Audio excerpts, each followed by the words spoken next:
All right, welcome back to the Fit Fatherhood Podcast, a podcast for fathers by fathers. And today I'm sitting down with Brandon Colbert, founder of Diapers, Dumbbells, and Deeds. Brandon is a husband, father, and real estate investor, and a man who's serious about building legacy the right way. In this conversation, we talk about fatherhood, marriage, communication, investing, international real estate, and what it means to win at home first. This episode is for fathers that want to build something bigger than money, because legacy is not only what you leave behind, but what you also leave inside your children. Let's get into it.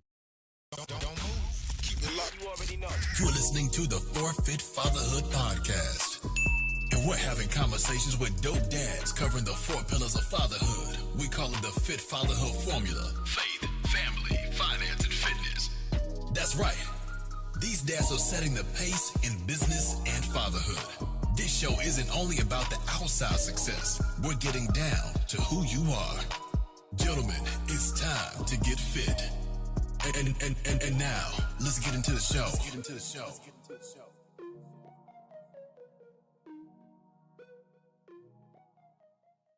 And you know what? It's funny. I say this almost every time I have a guest. I'm like, yo, I love having a guest on. Sometimes I like to have these episodes where I just talk about myself or talk about something that maybe came up in my own fatherhood journey. But it's always really good to have the perspective of another leader, right? Because I could think I'm doing everything right, and until I hear somebody else's journey, I'm like, damn, I missed that one.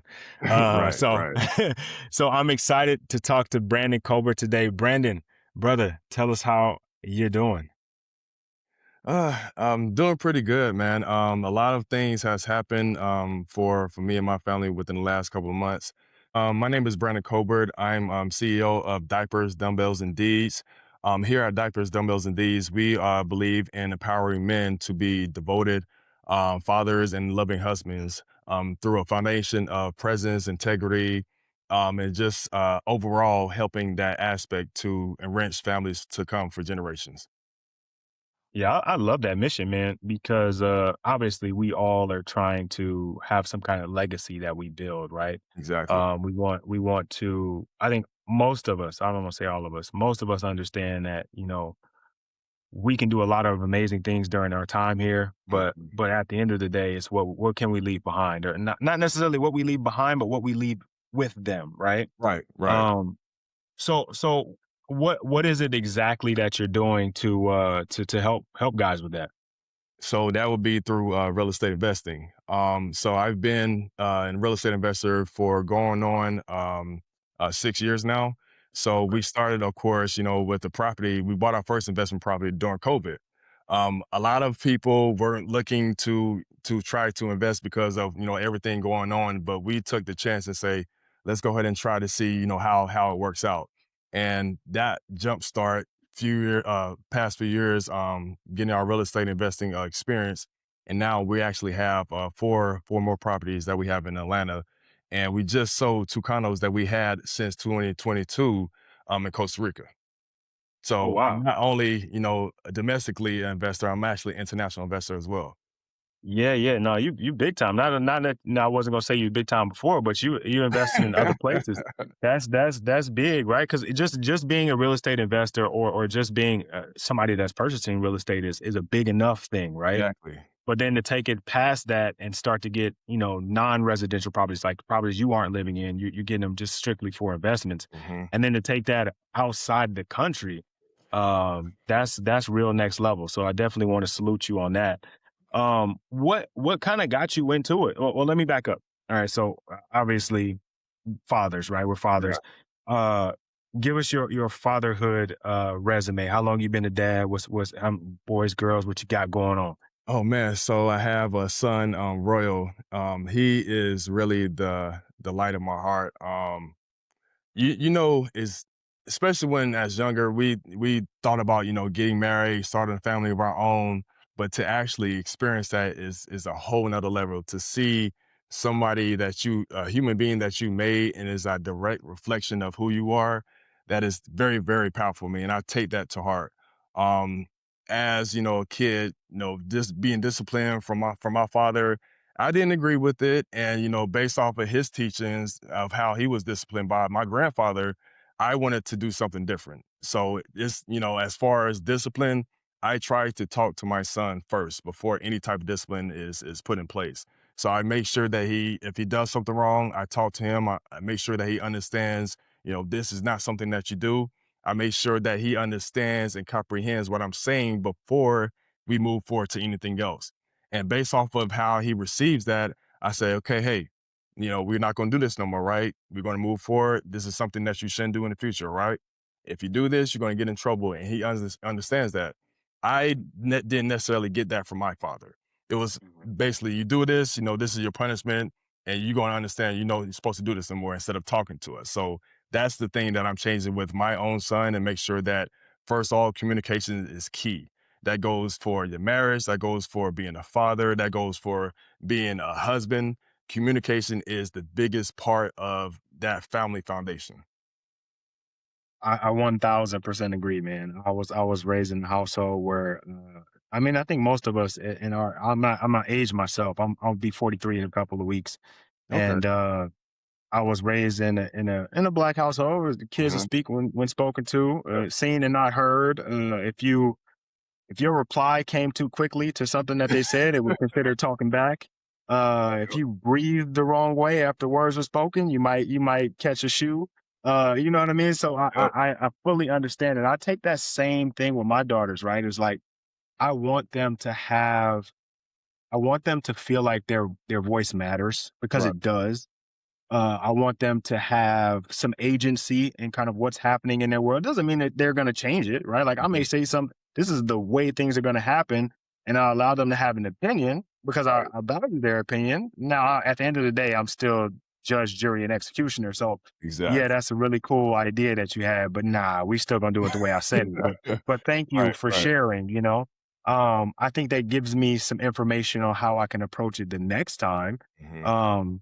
But I was just telling my wife this the other day. It's like, hey, because I have a 13-year-old, so she's getting a little, she's starting to feel herself a little bit, right? Not Okay. really with me, but more so with my wife. And I'm like, hey, we've up to this point, we've been teaching them to advocate for themselves, right? Like to have the ability to talk about how something made them feel, or Right. not necessarily whether it was fair or not fair, but just kind of like, okay, this is what's going on for me personally. And I'm like, they got to practice it somewhere. Like, you know what I mean? Exactly. If they're going to advocate for themselves, this is probably the safest place for them to do that. So we kind of have to like guide them in it, right? Like there is a right way and a wrong way to advocate for yourself. And like, hey, babe, Mhm. this is the wrong way to do it. Like I understand what you're trying to do and what you're trying to say, but my mom would have punched you in the mouth for you to say that to her. Like, you know what I mean? Like, so let's reel Exactly. that back in. Like, let's try that again. This is how I would have said it if I actually wanted to be heard. And I think Mhm. that's a really important thing to teach uh our kids. Yeah. I think that's key too, because one of the things that I want my son to understand is he can come and talk to me about anything. I don't want to be that dad where he's scared to come and say, Dad, I did this because of how I may react.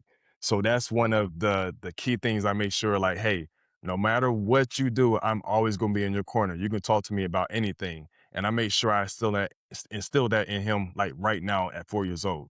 So when he comes to me, say, Daddy, I did this, or I ask him, hey, did you do this? He'll look at me and he'll kind of hesitate because he knows it's coming. But I ask him again, like, hey, Royal, did you do this?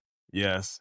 And then from there, we can have a conversation of, okay, hey, this is something that you don't do. This is the reason why. So I always want to make sure that he doesn't have to hide anything from me, regardless of what it is. Right. Yeah, that's an awesome way to do it, right? Like I'm not a fatherhood expert. I'm still in the muck and mire Right. of We, it, we we right? learn as we go, right? Yeah, and one of the things that I firmly believe is that like we really won't know how well we've done until Mhm. our kids become parents, right? Because Exactly. that's Exactly. gonna be the first time we get to see them kind of replicate what we did. Hmm. And so like I'm trying every day to do the best that I can. At the end of the day, I'm self-assessing. I kind of Hmm. sucked a little bit today. Let's try again tomorrow. And I think that's kind of what allows me to kind of continue to move the way I'm moving is like, all right, I know it's not perfect, but Hmm. I'm okay with the intention behind what I did today. Right. So Okay, all right. So I want to get back into real estate, and I'm trying not to jump into that because I'm really curious. And me and my wife have been talking because we keep talking about retirement, right? And we want to split our time. So we want to be half in the country, half out of the country. And Costa Rica is one of the places that we've been talking about. Because she went on like a Okay. retreat a couple years ago and fell in love. Um, so we're gonna get there. Just Okay. we'll Hey, put a pin we in can with that. dive in. We can dive It's in. tearing me up right now, but because this is literally just the conversation we had. So all right, so let me get back to it. All right, so 2020, you invest in your first property. What Mhm. was that journey like? And kind of like, had you already been in real estate at all, or this was just like you were So butt naked jumping in? I would say that real estate doesn't necessarily mean that you own a property yourself. So what actually jump started our situation with us starting to invest in 2020 was Hmm. that I can't remember. I believe it was 2018 where the Super Bowl was here in Atlanta, and we owned a condo where basically we just said, let's put it on Airbnb and see how much we make. That was the first experience or first thing we wanted to do. So as soon as we went ahead and got some pictures, and put it on Airbnb, I would say within 3 days we had a booking for 3 days for $3,500, Mm, and mm. that's after tax. So it could have been more because you have Airbnb fees and taxes and all that, but we end up getting $3,500 for a three-day weekend for the Super Bowl here in Atlanta. That's a blessing. So Yeah. and the other thing that kind of helped us out was my wife. She is a former mortgage loan officer and banker. So her background and her experience behind the scenes, learning the ins and outs of loans, and um, potentially having loans going to different people that's looking to invest or looking to have a personal loan. She knows the ins and outs of that. So that kind of helped us say, okay, we wanted to purchase this property. How much can we get for this? How much commission do we have to pay? What are the fees and taxes? The HO, whether it's an HOA community, all that. I was new to that, so it was great having that background and having her to go with me during that process, because as we got our first rental, I learned the ins and outs of how real estate really works. So I think from there, that kind of, let's say, jumped in and say we're going to do something different. Okay. Okay. All right. So I mean, 3,500 in 3 days sounds amazing to me. I'm jumping in right along with you. Um, so you had that Airbnb, and then what was like your next step, or how did you get from, all right, we got a property, we're just gonna Airbnb it, to like now, are you Airbnb and everything, or are you like, what's going on in this situation? Oh man, so we'll probably have to do a part two. So we I'm down. changed I'm we down. changed we changed the strategy based off of what we want to do during that time period. So Okay. I'll give example. In 2020, we wanted to purchase a property just to see if we can make money on it. So that doesn't necessarily mean that it's just on Airbnb or Verbo. That means short-term rentals or long mid-term rentals or long-term tenants. So from our strategy, we wanted to do short-term because we didn't think about having people in our property for a year, because in that year, a lot of things can happen. You can have holes in the walls. They can be bad tenants, whatever the case may be, and it's going to cost you in the long run. So our strategy was, let's do short term and see how that works out. So we went ahead and put it on Airbnb and Verbo. We got some hits and had a couple of stays. But the thing that really drove us to say, okay, well, we want to get more properties. There was a person that was looking for a midterm stay. They ended up working for one of the companies, I think it was Home Depot or the Atlanta Braves, where they had a program where they came in and said, okay, we're going to work here for a couple of months, maybe 3 months at the most, but we need a place to stay. So they reached out to us and say, hey, we looked at your property we put it on Zillow, we put it on apartments.com, we put it on all of the rental website platforms, and we got a hit. So they said, hey, we here for 90 days, we need a place to stay. And from there, we found out that there was a program that was going on that allows international students to come here and work and get that experience, and then actually have a work visa and potentially have a visa to stay here. So we ended up getting in contact with their manager. And from there, we had a lease in place for 90 days and we was making $6,000. Okay. That Hey, jump started. that's Yeah. okay. All right. That I love that. I love that, right? Because that's just like God's timing, right? Everything kind of just lines up the way it was supposed to. You just kind of set up everything. Hmm. Okay. So that was in that particular instance. And then you start branching out and doing more. Was it more of the same or more just kind of like how like we found an opportunity, let's see what works with this opportunity. So it was both. So we wanted to see what opportunities or what real estate investments were out there, and then based off of that, we said, okay, depending on the price range and what we could, afford at the time, we said, okay, let's move forward with this. So our first rental property that we bought in 2020 was a 2-bedroom, 2-bath. It's not small, but it's not that big either. So from that rental property that we bought in 2020, we jumpstart to 2022, and 2022 is actually what changed everything. So to give a little bit more background, my wife got laid off at her 6-figure job while she was pregnant with our or while we actually no, I'm sorry. She got laid off at her role she was working in sales, and that was while we was pregnant with our son. So she ended up getting she was pregnant. She was on maternity leave, had our son, and then she came back 2 weeks ahead of her maternity leave and still got let go. Wow. Yeah. So that happened, and then my father-in-law passed away um, a month later, and this was actually before we was planning to go to Costa Rica. So we had everything planned out, our flights and everything planned, scheduled, and then 2 or 3 days before we was actually headed to Costa Rica, my father-in-law passed away. So just everything in general, it was heavy. So Hmm. our trip to Costa Rica was more so a reset. Let's see, how we can, move from this terrible situation. And also, my father-in-law developed dementia. He was a vet. Shortly after retiring, I wouldn't say probably about maybe a year or two later, that's when he got diagnosed with dementia, and everything just went downhill from that. So one of the things that my wife and I talked about was how can we um, create a legacy for him to have or to move on to our son. So we was in Costa Rica for 3 weeks, right?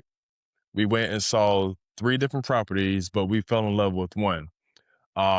We saw some in where you would call Playa Hermosa, which is a little bit kind of the city town feel.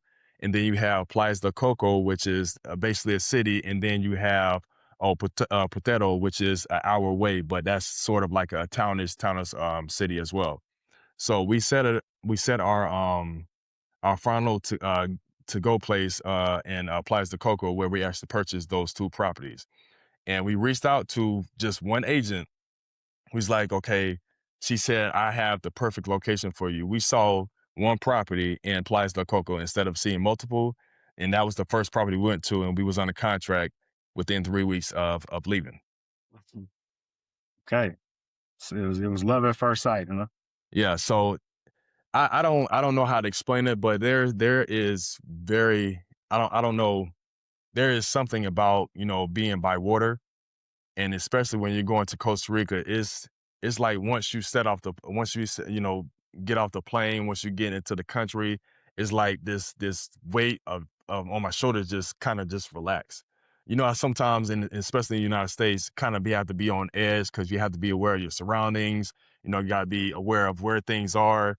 In Costa Rica, it's more so like a decompression. Yeah. And from there, we was like, you know what? I think we have something very, very real here, and something like this that's going to be a gem that will allow us to jumpstart, get our equity up, get our capital up, get Airbnb rent and all that.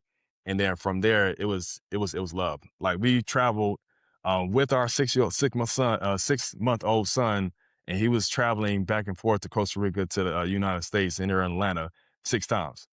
And people were very shocked that we had our son in tow. and he was coming everywhere with us because the biggest thing for me is not only having our son experience the things here in the United States, but I think what drives humanity in general is us being able to see different cultures, have different experiences, and from there he can learn that, hey, everybody's different. You don't have to have the same culture here in the States that they have in, let's say, in Costa Rica or they have in Dominican Republic. Everybody is different, and I think you can learn from others on how their culture is. So I wanted to instill like, hey, you're gonna be diverse. You're gonna experience different cultures. You're gonna know what's out there. You're gonna understand, how people treat their families, what their traditions are. It's not just gonna be one sided. You're gonna have an open mind and see the world, further than what's here in the United States. Yeah, yeah. We have a similar idea here. My wife and I, we travel a lot, and we always want like because people the same thing, right? So, you're taking your kids, like absolutely, like yeah, for Exactly. 1000%. Like they got passports, and we hit the road. Like we got to go see the world. And I agree with you, man. Once you get outside of America as an American, I don't know what it's like for other people, Right. as they move around, right? Because they may be more accustomed to what's going on in the location that they're at. But there is like this weight that's lifted, because there's just a natural pressure here in America Yeah. as a person. Then you compound that as being a man and being the leader of a family, and then you compound that, and then just Mhm. calling a spade a spade. That's probably not the wrong term. That's probably the wrong term to use right now. But being a black man, right? Like there's another added level or layer of pressure that Mhm. you feel, and then once you get to these other countries, you're like, man, people aren't even like tripping on me like that. Like, you know what I mean? Yeah. I'm not ignorant. I'm not game goofy. So I do have my head on the swivel a little bit, but it's not the same. Like, I'm Right. not expecting somebody to take advantage of me or, you know, I encourage guys all the time, man. If you can travel, like, Yeah. and it may not be out the country. It may be just out of your state, right? Just go to another state and see what that's like, because there is a whole world of opportunities and experiences out there that I think we miss a lot, and Mm. we don't share those with our kids because of our own maybe our own apprehensions or fears of going to these Exactly. places. But there's a lot to be learned culturally in in in a lot of places of the world, just like how they treat work or how they treat life or when it taking a siesta like. Yeah. Yo, we shutting down for the next 2 hours. I don't know what y'all gonna do, but we finna go take a nap. Like, yeah, Right. we'll be back to work later. Like you know what I mean? We spend our time in America trying to work, work, work, work, work. The other places are like, hey, yeah, we're gonna take a holiday. We'll be back in about a month. We'll see y'all. And that's one of the things in Costa Rica. They are a family oriented country. They make sure they spend time with their family. So it really allowed us to kind of slow down. Because here in the States, you on the run, you got to do this, you got to do that.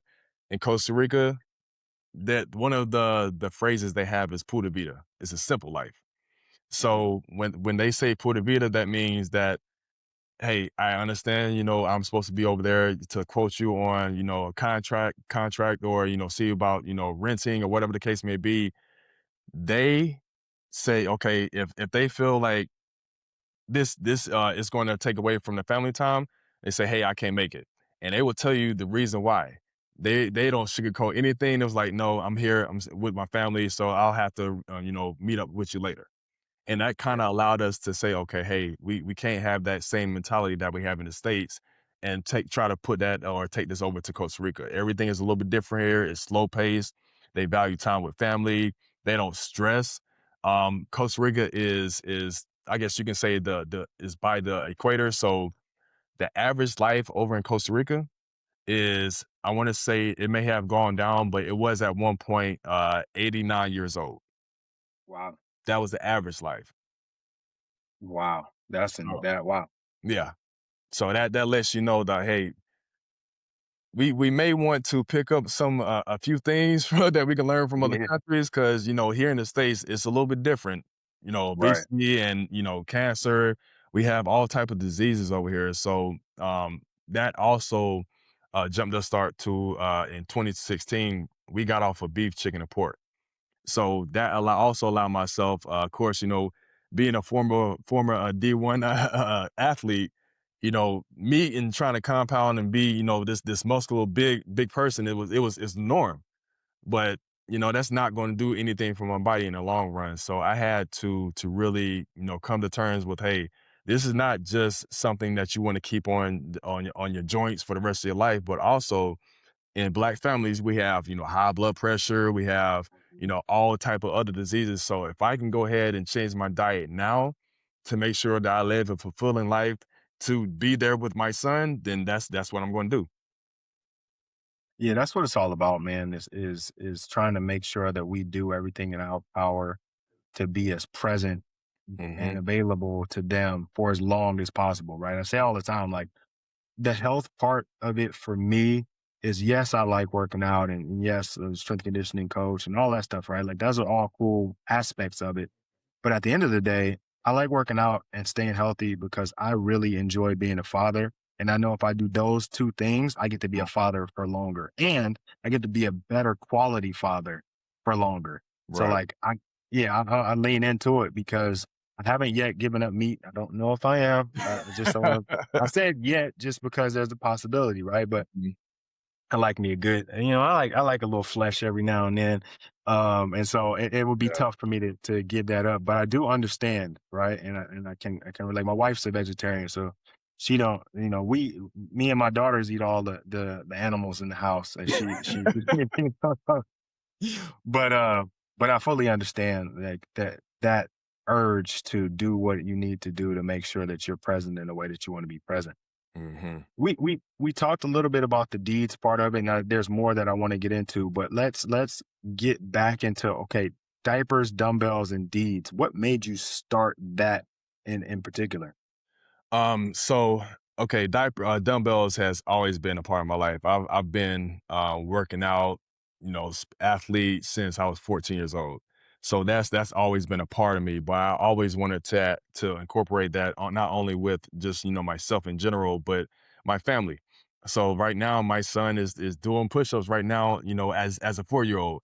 And the other thing is too, I feel like especially with my wife, we work out together.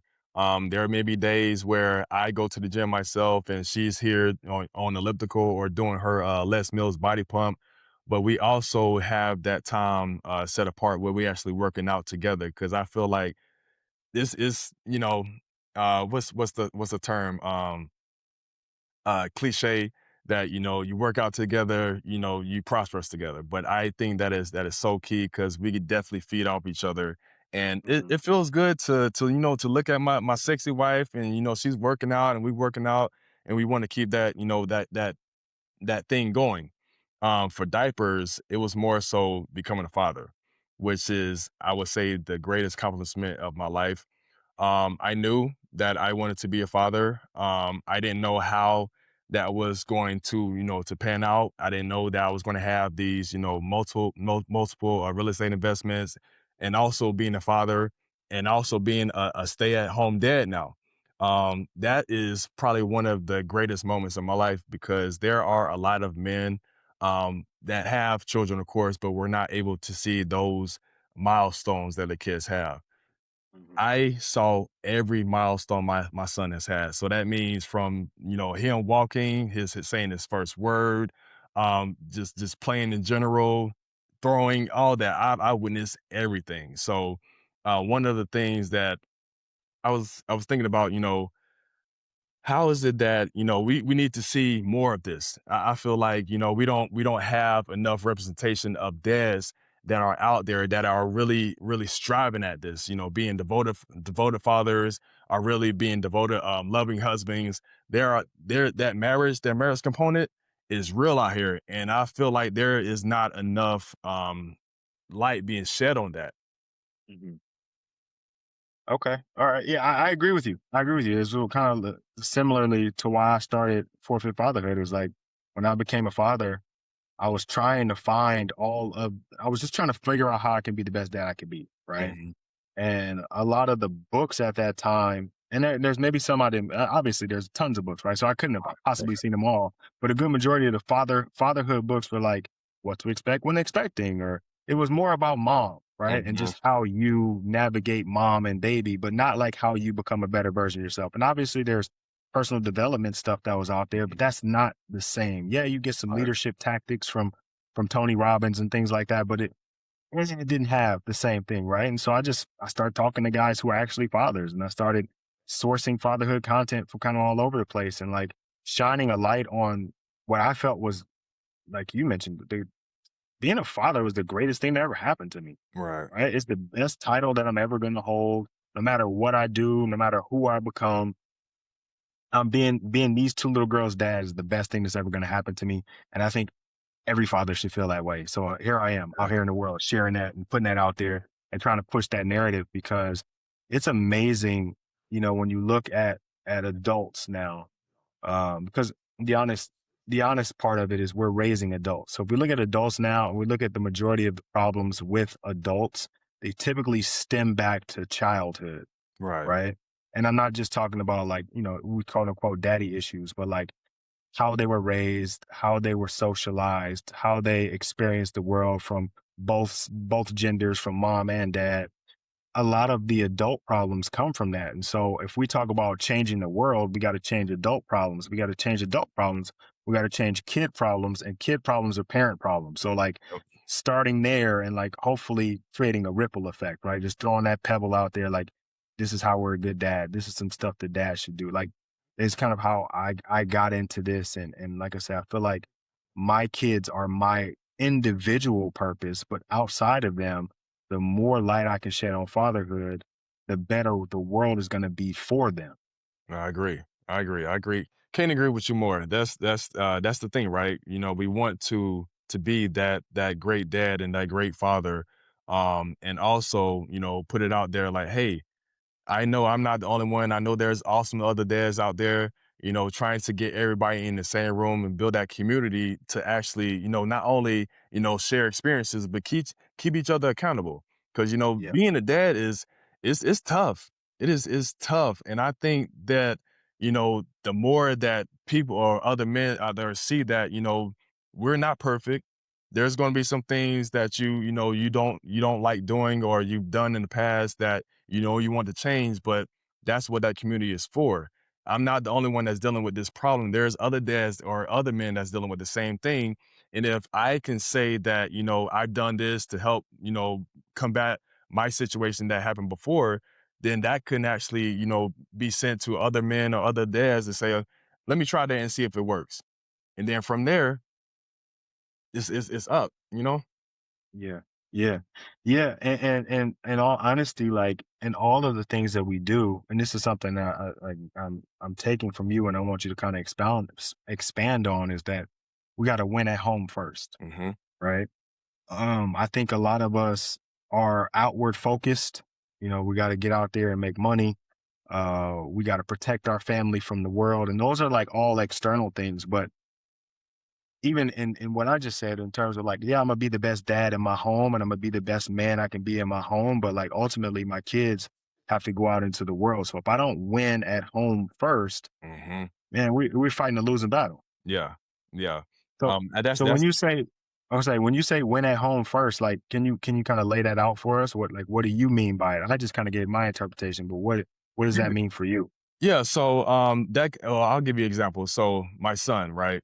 He's going to grow up to be his own man one day and hopefully, have his own family and own children someday. So when I say it starts at home, that means he sees exactly how I love on my wife, how I love on his mother, the conditional love that we have for each other, how we communicate with each other. We don't yell if we have a disagreement. He comes in there and say, if we actually start talking too loud, he's like, hey, hey, hey, hey. And we had to tell him, like, oh, like, hey, we're okay. Daddy and mommy's communicating.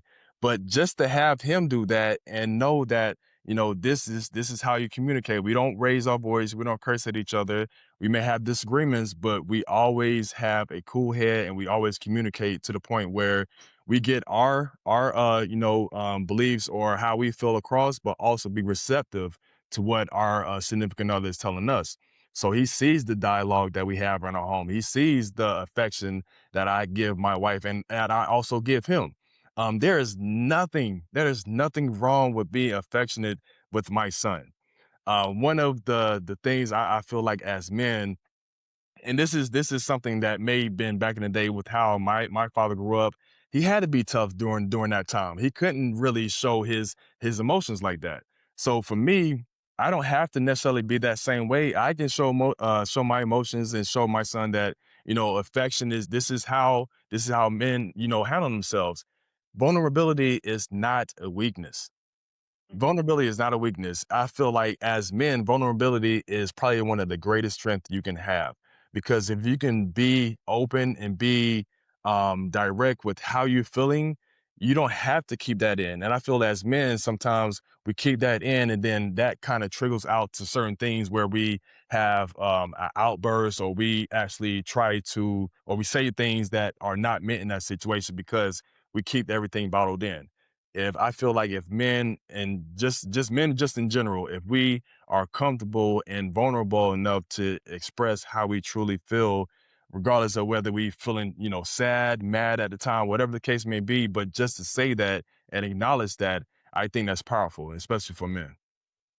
Yeah, yeah, I agree. I agree. I usually use like a superhero analogy with that when I'm trying to talk to guys about it and vulnerability, right? Because we talk about like vulnerability is kind of your, to some degree, your superpower. And the way I say it is like, if we look at all of the superheroes that we know, like Superman, Batman, just to name a few, Hmm. they all have a weakness, right? They all have a thing, right? Like, and Right. the reason why we resonate and we connect with them is typically because of that, right? Like Batman, lost his parents when he was young, right? We can associate with loss. We may not have lost the parents, but we know loss. We understand, like, okay, so Exactly. now he's going out to fight the world, and he's not hiding that from anybody. Superman, kryptonite to just take him out, right? Like he can't do nothing when kryptonite is around.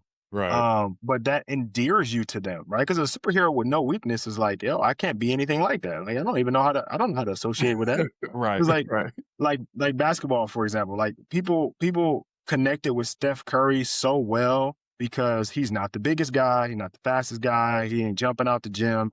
He's just shooting the basketball. Hmm. I can shoot the basketball. Like, yeah, I might not hit 23s in a row. I Right. can throw it up. You know what I mean? I'm definitely not jumping from the free throw line and dunking. That's impossible for me. I'm not Yeah. 6'8".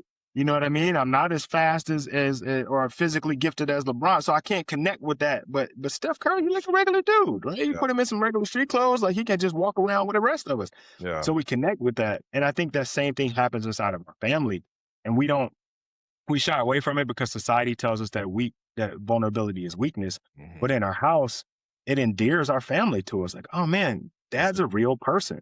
Like he has a full range of emotions. Like my husband is a real person. Like I can talk to him and he can be open and honest with me and I can be open and honest with him. And like, then you kind of get this family unit that's unshakable because everybody is willing to support each other and be open to the support from each other. Exactly. Exactly. That's the goal, right? Yeah, 100%, 100%. Like I think a family unit, we're on the same journey, right? Mhm. Like we all have the same or similar goals. My goal as the leader of this household is for each individual to be the best possible version of themselves. And I sincerely hope that that's their goal for themselves as well, right? Like, Right. and we're working together towards that. And sometimes we may not agree on what's the right step. Like I Mhm. might tell my daughter to do this and she's like, but like I'm doing this for you. Like I Right. don't have no, I'm not doing it because I want a certain thing to happen. I want you to be the best version of you, and this is what I think as your leader. And so let's take that action, right? And then the same thing with my wife. Like my job is to protect and to cover her and to lead and guide. And in the same breath, she has some of those responsibilities for me, right? Exactly. Like I'm gonna step out in the world and do some stuff, and she's gonna be amazing and help me multiply it, right? Or give me some game that maybe I wasn't thinking about, a different perspective, Exactly. or That's you know, that's key. That's the key because we don't know everything, right? We don't know everything. So when we actually get that that kick or that extra push from our wives, it's only gonna push us in a trajectory that's gonna only go up. yeah, yeah, and we have to be open to it, right? Like I think or you talked about earlier in this, communication is extremely important. And I think that may be one of the things that we get wrong is like communication is a two-way street, Hmm. right? Like if I say something, I have to be able to say it in a way that it can be received, or Exactly. else, it doesn't land the way that it's supposed to. And at the same time, I have to be open enough to receive what's coming back. And a lot of times we aren't as open to what's coming back to us, Hmm. and we aren't emotionally intelligent enough, or maybe just socially intelligent enough to say things in a way where they can be received, Hmm. right? That for me, I think is one of the things that men get wrong in communication in a marriage. Is there anything that you maybe see in your experience that maybe men are stumbling or blocking themselves with in terms of communication? I would probably say definitely receiving feedback is probably the biggest thing. Of course, we can say how we feel, and this is not the way I want it to be done. We can say all that, but until we are able to receive what our significant others are saying back to us, we can't we can't say our piece, and then when our significant others say something to us, then we just either shut down or we don't receive it or just block it out entirely. That's not how it's going to work. If you can't express yourself, but also receive what your significant other is saying, then things are not going to change. And then once those things don't change, you get resentment, you get more fights, you get shutting down. She's not as open as she may have once been. That communication that could have expounded or made that marriage, bringing that marriage a little bit better, is not going to happen. Yeah, yeah, and I think it's something that maybe is a lost art, not lost art, but maybe we're getting further away from because of social media and society, Yes. is the Yes. ability to take constructive criticism, right? Like, as an athlete, there were times where your coach got on you about something, and he was right, like you was in the wrong, right? But maybe Exactly. he had to coach you in a way that was uncomfortable for you to get it, and that's just constructive criticism. He don't hate you, right? He ain't really even mad at you. He just Right. has to say it in a way, or put it in a way that you can receive it and understand the gravity of the situation, right? Exactly. But I think social media and just the societal climate is like, oh, anytime somebody says something to us, they're a hater, or they're trying to hold us back, or everybody's so sensitive, and constructive criticism is like it's like an indictment, right? Like Yeah. if I criticize you, I'm a hater, I don't like you, and all that kind of stuff. But and the reality is like sometimes a person outside of you can see what you're doing and saying and be like, hey, I don't know if that's the way that you intended that. Or Right. like maybe if we tweak it this way a little bit, maybe that'll help get it going. Is in business, right? Like my wife is I'll come and we'll talk about some business stuff or some ideas, and she'll say something. I'll be like, damn, I thought I had it. Like I'm bringing it to you. Like I know all the information. How you gonna come back at me with some? Yep. Okay, all right. Yeah, I didn't even think about it that way. You're absolutely right. Let me see how I can work that in there. But I had to be open to that, right? Mhm. Because sometimes, like I said, I'm bringing you the idea. I know everything. How you gonna tell me what I know? Like, Exactly, eh, exactly. so that's something that I think that all of us can continue to work on as communicators. You said you guys don't argue. Do you have a de-escalation thing, or is it just because you guys communicate so often and so well that doesn't really happen? No, there's still we have our moments where there's times where we can actually we can agree that, hey, this topic is a little bit hot right now. Let's cool down and then come back. I honestly feel like you can talk about I can talk about anything with my wife. At the same time, I understand that there's a time and a place for everything. So just because there is a situation or argument that's going on right now doesn't necessarily mean that we have to discuss it right now. Yeah, Especially when if there's tensions are high, you can see exactly how your significant other is or how you are.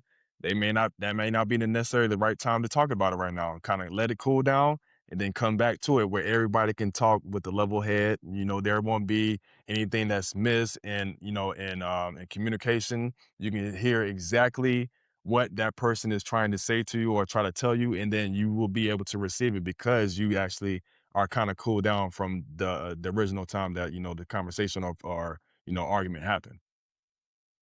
Was that something that you always kind of had, or is that something that you guys kind of worked on? No, no. I would tell you, and I want to really shine a light on this because my wife is the person that made me change. And when I say made me change was I grew up, as a athlete, as even with me growing up where I was told that, show no emotions. So that's exactly what I did. So as a football player, I kept things in. When I got angry, I lashed out. That's one of the things that I want to say that probably changed me the most was I was, being a football player is physical. You're a physical guy. So that was my identity.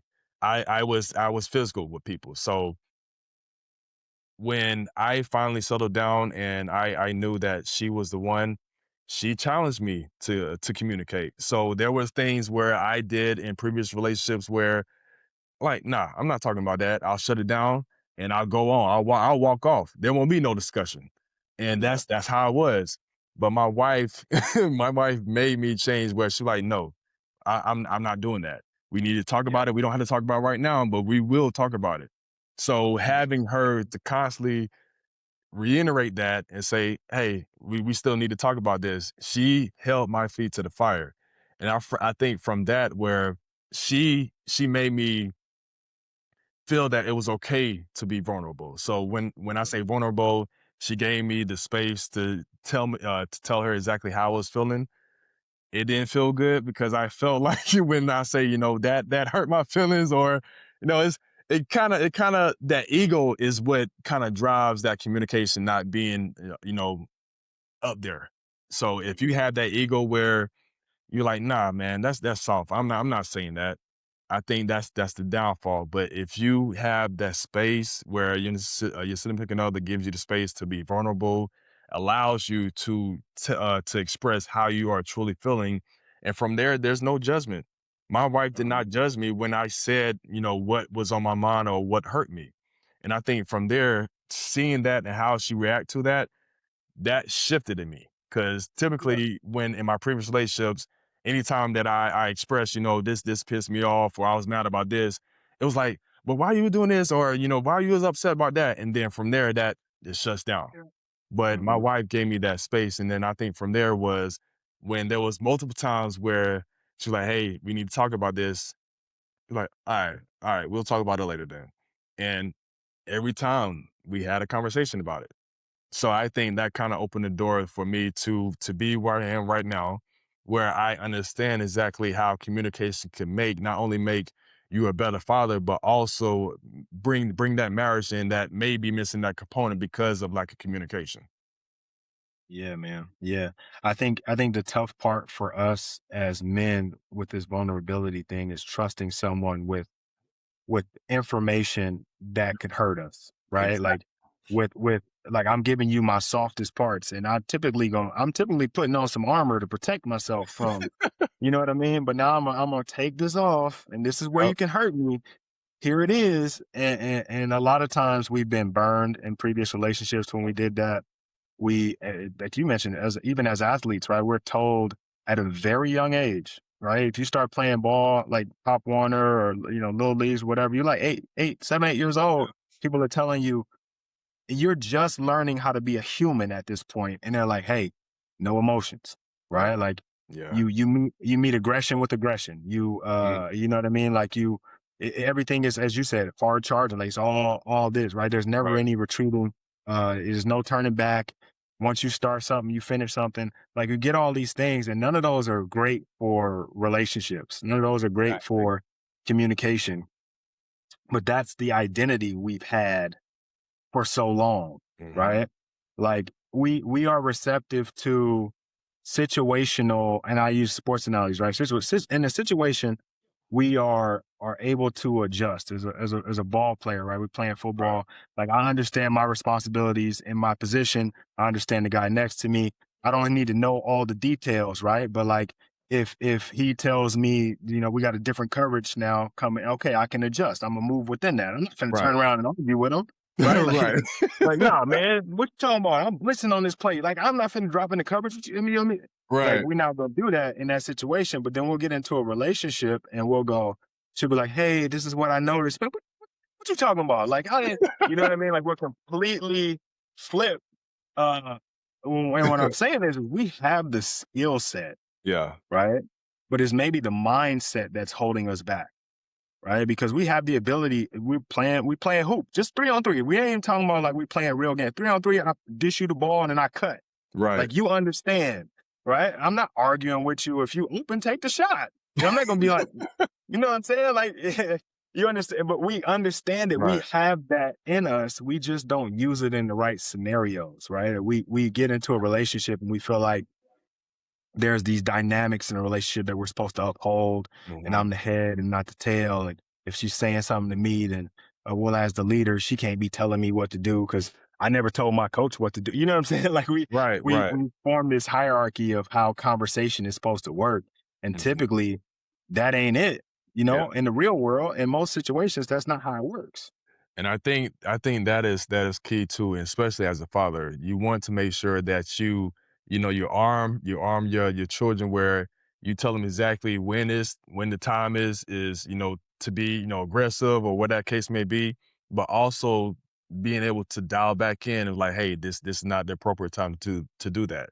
And I think as Mhm. fathers, that is one of the key things that I think we need to instill in our children where they have the capabilities of being able to take care of themselves, but also in certain situations, like, you know, like you said, relationships, this is, let me dial back a bit. That's not the right way to handle this particular situation. So we give Right. them the tools to be successful, not only in, you know, sports where you need to show that aggression, but also in everyday life, business, relationships where you can't have that same, you know, aggressive mentality that you have on the field or on the court that you have in, you know, the workforce, business, or relationships.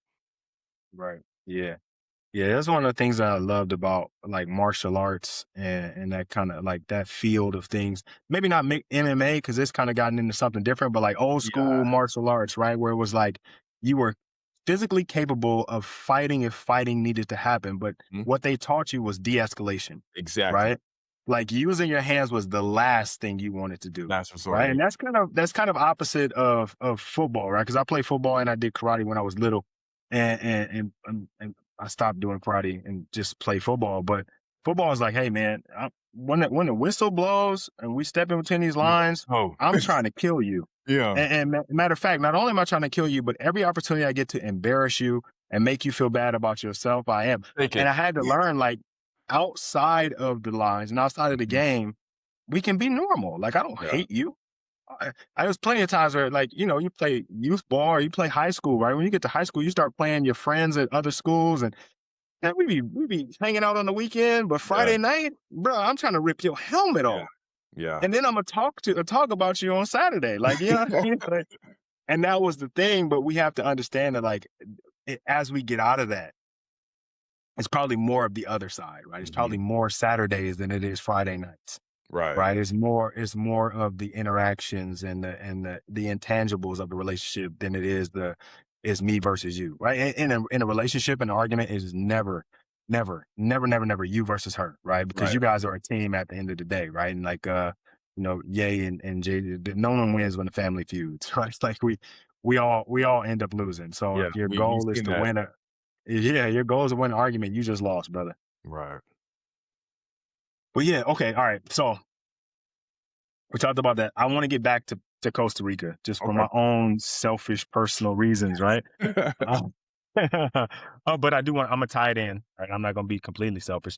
So using real estate as a vehicle to kind of create legacy. Um, you get out to you guys choose Costa Rica. What is the real estate landscape like out there? Like what is that? What is that? Is that like a good investment place, or was it just kind of like we like Costa Rica, we can go to Costa Rica? So prior to us actually investing in Costa Rica, we've been there maybe once or twice, but it was more so we went on the resorts where we stay. You know, you have all inclusive where you don't have to pay for food. Is everything is included with what you pay what you paid. I think for Costa Rica, it was more so we wanted to see if, there was a chance that, we could live over here, what the lifestyle was like, everyday life, buying groceries, working here, like what does that entail?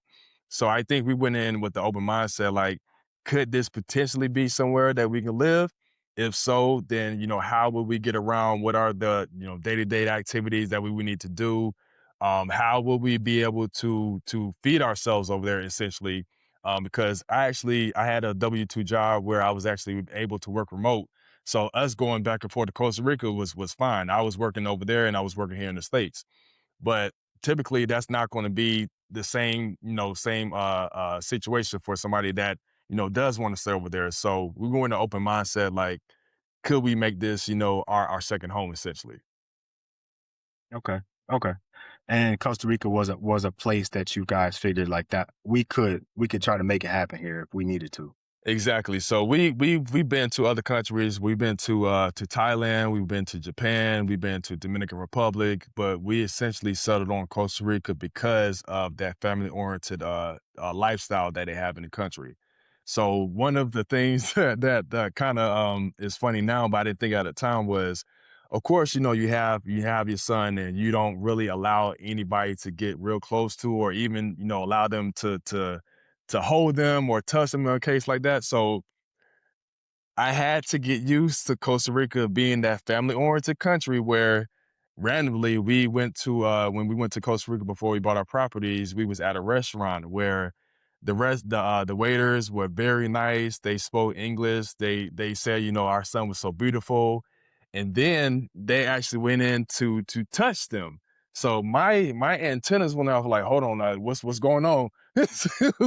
And then my wife had to say, just relax, because my wife, she's a military brat, so she's been all over the world, seeing different cultures. So that was new to me.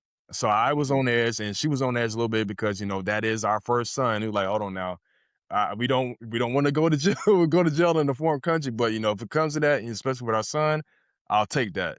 But it was just more so like they were just in love with babies.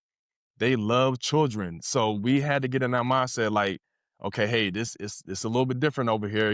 Everybody loves children. You have other families having their childs come over there and play with our son. That was different to me, Mhm. especially in the foreign country. So when I got out of that mindset of, the states where, you have to be, protective of your children, you can't let them get out your sight. I was able to kind of like let him venture out a little bit to see how it was interacting with, other children in different countries. Okay. Okay. All right. I mean, listen, I Thailand was on the list. Costa Rica's on the list. Um, it's like two other places that we visited that we're like, oh man, we could probably make it happen here. Bali, I think, was on the list. Okay. Um, but yeah, so hearing that, like, I'm a big family guy. By the time we do it, our kids will be grown and kind of doing their thing in school or whatever. But yeah, I like that. I like what I'm hearing. So Costa Rica might have just moved up on the list a little higher. Yeah, we sold our property this early this year. And what we actually are now doing is we are trying to venture out more to see what other markets we want to invest in. So one of the three countries that are on our radar within the next couple of months is we definitely want to see Dubai. We've heard that Dubai is actually a great market to start investing in. Spain, Portugal is the other one. And we actually are going back to Japan. Now, we won't be investing in Japan, but just going to Japan in general, I would say that my wife, she lived in Japan for plenty of years. So she's familiar with the culture in Japan. My her brother's wife is Japanese, so she knows about the country, about the culture. My mother-in-law was over and stayed in Japan for 15 plus years working for the DoD. So Okay. me going over there with them was definitely eye-opening. And when I say that I did not want to come back from Japan, I did not. Yeah. I did not. It's different over in Japan, and you can see like just in general everything that's over there when it comes to transportation. You take the train, so everything is still in Japanese. There's no English, where you can tell Wow. exactly which station to get off on. And when I say that we went over there trying to understand and, do the Google Translate to try to see exactly where we need to go, there were plenty of people that came up and said, "Do we need help?" Mhm. That right there in itself, I was not used to that. Here in the States, if you lost, it's like, well, you need to find out exactly where you need to go. You don't have too many Yeah. people coming up and, being helpful with, you need to take this route, or you need to go here. In Japan is different. They are very welcoming. The food is very authentic over there. The place is clean. It is an experience to really go over there to see. And this was Yeah. this was prior to the Olympics being over in Japan. So we saw the infrastructure that they was building before the Olympics got there, and we saw how this was just going to just bring everybody here to see exactly how Japan is. Yeah, I agree, man. We spent a couple days in Japan. We did like a tour of Southeast Asia a couple years ago, and so we're in Hong Kong. And yeah, it is super clean. Hmm. It was July, so maybe not the best time because it was sweltering. Uh, but like the people were super nice, and Yeah, everybody was. It didn't feel.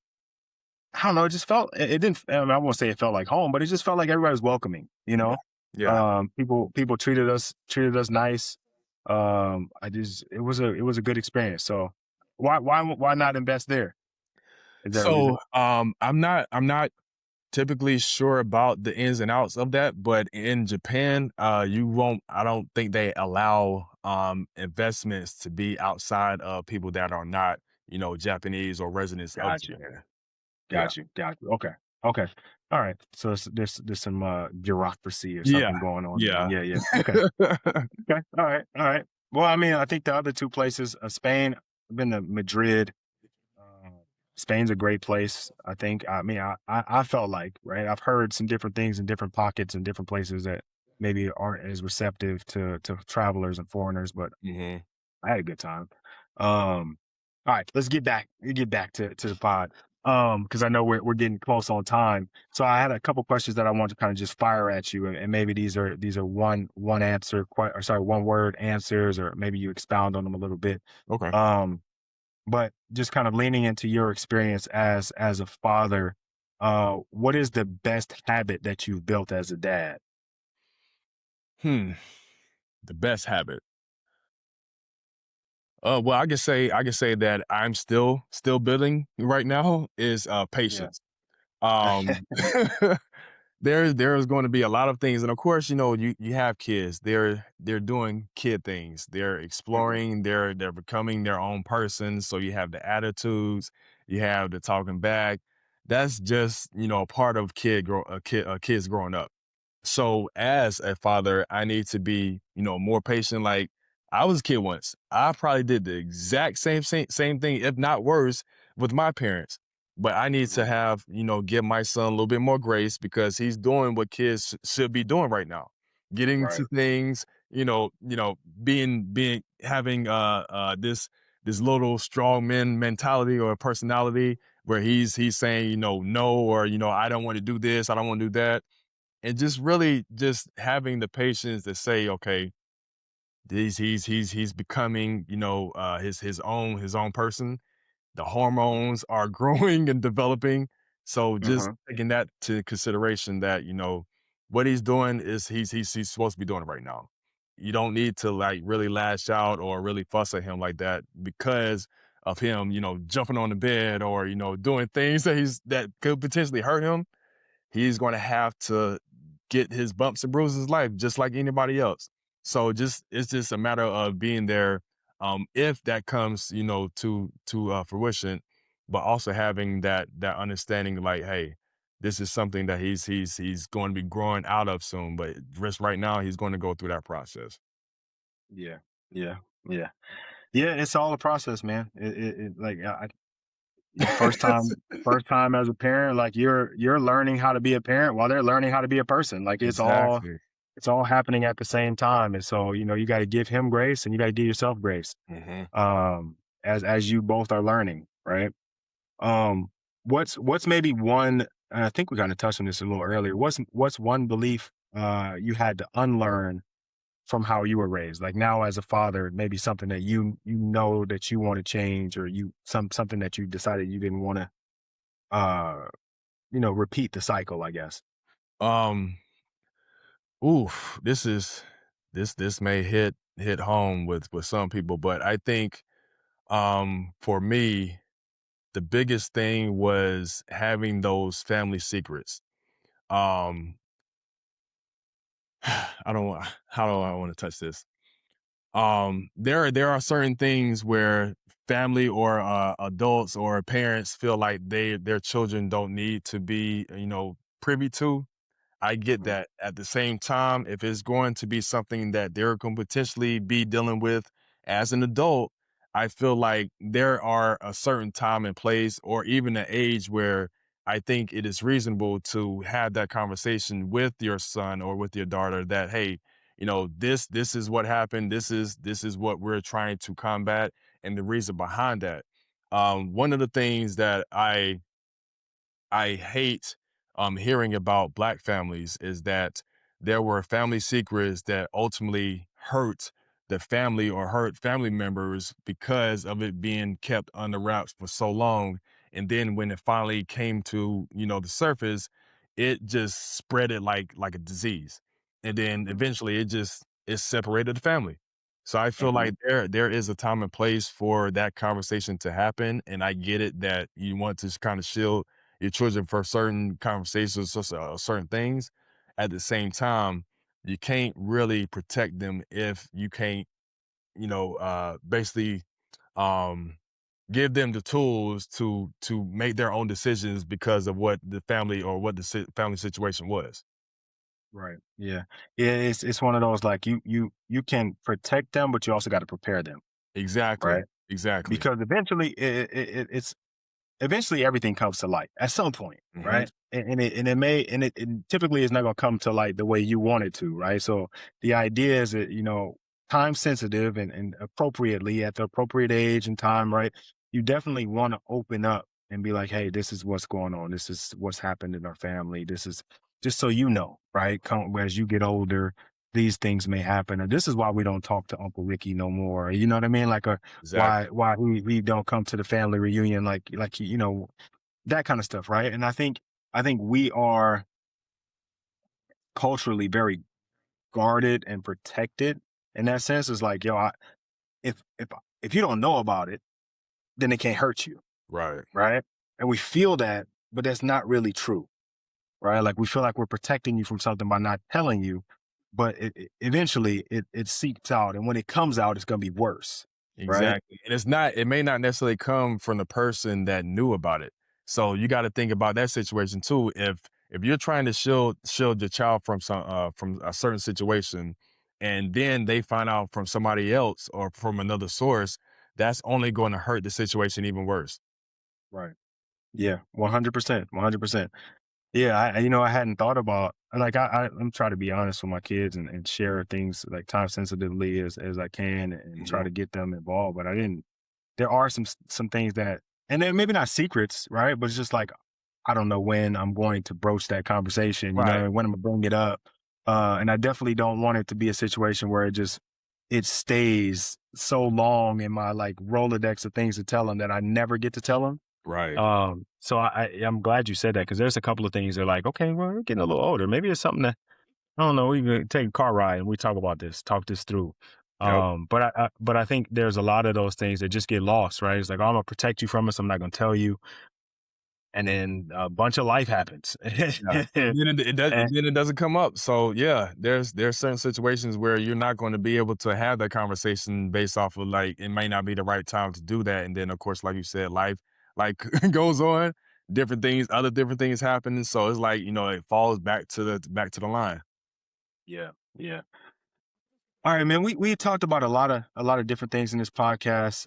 We talked about, real estate investing. We talked about relationships and communication. We've obviously talked about fatherhood. I want to bring it back to fatherhood. If you could, in one sentence, explain what does fatherhood mean to you? Oh man. That's a deep one. I would keep it keep it short. In a nutshell, I want my son to be able to make decisions based off of, his experience, not what, society says he should do. I want him to be able to have his own mind. And with that being said, because we live in a world right now, social media is driving everything. So what you see on social media is not necessarily true, but then you have to do your own research and kind of figure out, how you're going to move in life or how you're going to make certain decisions based off of your knowledge, not necessarily what society tells you that you should do or what you should have. So I think that's one of the biggest things why I want my son to have that experience outside of the States where he's able to have the experience and saw other cultures, like, how certain situations were approached from people that were in Costa Rica or people that was in Dominican Republic versus, how people are making those decisions here. So, just within the climate that we're in right now, I feel like that's probably the biggest thing right now is being his own person, being confident, being comfortable within himself to make those decisions, and don't second guess himself because of what society says or what anybody else says. He's going to have the tools to make that decision and stand on his own. I love that. I love that. All right. So he's young now, right? But at some point he's gonna want to know more about dad, right? And so he's gonna go out, he's gonna look at your Instagram because social media is gonna continue to progress, right? So Yeah. eventually he's gonna go look at the Instagram and he's gonna see all the stuff you posted, and maybe he stumbles across this podcast, right? And he listens all the way through and he's hearing dad say all these good things, and he gets to this part of the podcast. What is it that you want him to hear? Oh man, that I pray for him. That I want him to have the best life possible. The goal is always to have a better life than what your dad has. So I think that is probably the biggest thing that I want to instill in him is that, hey, I've achieved this. You have the world on your shoulders. You can achieve anything, but also having things in place where right now with our real estate investing, that he has the opportunity to do exactly what he wants to do. If he wants to, become a business owner, he'll be able to do that because of what his parents were doing while he was a kid. We started real estate investing. We have using that tool to drive generations to come. So because of mommy and daddy investing in real estate and making decisions based off of stocks and life insurance and all this other things that could potentially be left for our son, this is the reason why we do what we do, because we want our son to be able to live life like he wants to, but also have the tools to be able to make those decisions based off of, whether this is a good investment, whether I want to do this, being confident in his decisions to, again, make his kids and his wife and his sons or daughters from generations to come. This is what we're building, that generational tool where our family is going to be able to live off of what decisions that me and my wife made while we was here on earth. I love that, man. I love that, and I feel like just based on my limited experience with you looking at your social media and watching the videos and even talking to you now, I feel that deeply he's gonna be set up, Yeah, right? Like not only with like the tangible things and financial things, but like just in the way that you move as a person, as a man, right? Just hearing how you talk about him, talk about your wife, talk about yourself, talk about the world. You are setting a young man up to go out and be special. So I want to thank you for putting a great young man out into the world, because there's not a lot of us, right? There's a lot of men in the world, but not everybody is set up in the way that you're setting your son up. And so I want to commend you on that, and also thank you for that, because that's important, right? Like yeah, that the more young men, young boys we have that are being guided and led by men who have their things together, the better our world's going to be in the future, right? exactly, exactly. So if guys are listening to the podcast and they want to reach out, they want to maybe learn a little bit about about you, or they want to, just give you a virtual high five and say, "Hey, thanks for doing the episode," what's the best way for them to do that? Just DM me, diapers, dumbbells, and deeds. Me and my wife really say that we're an open book. I want to leave this with you as well. There's this persona that you have to keep certain things to yourself, that there's not enough, money or anything in the world that we can't share. And I feel that's the downfall of certain people. Just because I tell you exactly what to do and how things, what real estate investments we made on our own to actually, lift our portfolio, I can tell you it, but it's up to you to do the work. If you don't do the work, then you're not going to get at the level that you should get there. So just because I'm an open book and I share my tips and my experience and my background, my knowledge, doesn't necessarily mean that I'm hindering myself from elevating. It just means that I know exactly what worked for me, and I want to make sure that I tell the next person the same thing, but they have to do the work themselves. Just because I tell them what to do doesn't necessarily mean that they're going to expound from there or be better or do better than what we are. Everybody has their own uniqueness, have their own decision making. So it's really up to what the person does once we give them the tools or give them the game to how real estate investing changed our lives. Yeah. And I appreciate it, right? I appreciate you being willing to share. And it's a mindset, right? It's scarcity versus abundance. Just because I tell you something or I share with you doesn't mean my opportunities become any less, right? Exactly. Because individually, my superpower is I'm me and nobody else could be me. Okay, like I Exactly. can tell you all the things that I do, but you aren't me. So you're gonna do the things the way that you do them, and what's for me is for me, and what's for you is for you. Exactly. And I think that's important to remember. So I'm glad you said that, because there's a lot of what they call it, gatekeeping, Yeah. right?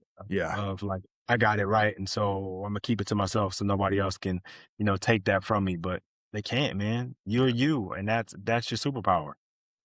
I couldn't agree with you more. Yeah. All right, brother. Well, listen, man, I said this at the beginning. I sincerely appreciate you joining me on the podcast. I understand how important time is to all of us. We had some little technical issues at the beginning, and you stuck with me and rock with me all the way through. Um, Thank you so much for joining us. I look forward to talking to you soon, and I'm definitely going to be in your ear or in your DMs about these real estate investments, Of course. because I definitely see that as an opportunity, a gateway to freedom. And like I said, at some point, I want to split my time and retire in some different places with some tropical, some Yeah. water, Yeah. and some Definitely. water next to me. Okay. Yeah. I appreciate you having me on the show, man. It's wonderful seeing other fathers and other husbands doing the same thing and just really propelling, fatherhood out there. So you're doing an amazing job yourself, man. So I salute you. Thank you, brother. Thank you. All right, bro. I'll talk to you soon. All right. Take care. All right. That was my conversation with Brandon Colbert from Diapers, Dumbbells, and Deeds. I appreciate this one because we touched on so many parts of fatherhood that matter: marriage, communication, patience, vulnerability, money, travel, real estate, and building a life your children can grow from. The biggest takeaway is simple: win at home first. Your kids are watching how you lead, they're watching how you love, they're watching how you handle pressure, and they're watching how you build. Make sure you connect with Brandon at Diapers, Dumbbells, and Deeds on Instagram. And as always, thank you for listening to Forfeit Fatherhood Podcast. If this episode helped you, share with a father who needs to hear it. Until next time, keep showing up.